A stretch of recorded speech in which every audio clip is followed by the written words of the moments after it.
Hello everyone, and I will be teaching the second episode of how to use basic redstone in Minecraft. Now last episode we went over pistons and their uses for secret doors like this. Now onto a new block. The observer sends out a redstone signal every time something changes in the block in front of it. Think of it as if Bob got a new alarm, but it turns out the alarm actually was kind of broken and had a sensor on the back. And every time something would change in his room, the alarm would go off, and Bob would wake up and go to work, just like this. Now you don't have to use just one observer. You can use multiple in a line, kind of like this. It's like if there were multiple Bobs, and each had an alarm, and each had a change inside of their room. So each and every one of them woke up and went to the same workplace.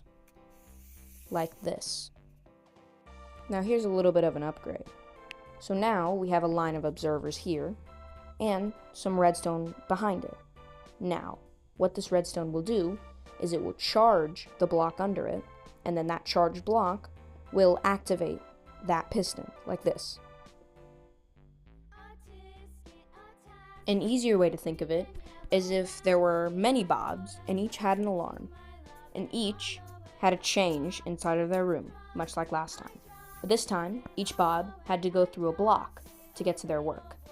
So each one went through the block, and then eventually got to work, and it didn't change their outcome. Now one of the most popular uses for this is a sugarcane farm. So, you bone meal the sugarcane, the observer detects it, and then the pistons destroy the sugarcane. Now, to see how it works, very much like last time, we have the observers powering the redstone that powers the block, that powers the piston. Like that. Moving on from observers, we have dispensers and droppers next. Now, the blocks are very alike, but kind of different.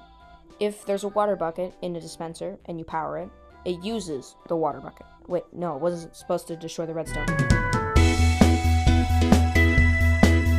And if you activate with a dropper, then it just drops the item. Now dispensers don't just use water buckets. They can shear sheep with shears or bone meal crops with bone meal. Another new block is the daylight sensor.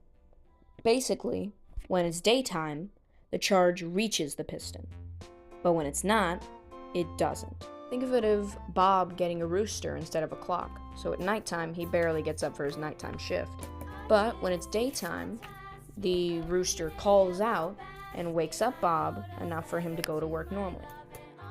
Now you can make a real alarm, unlike Bob's. I hope you learned something this episode, and I hope that you turn in for episode 3 of Redstone Basics. The cow will return. Moo.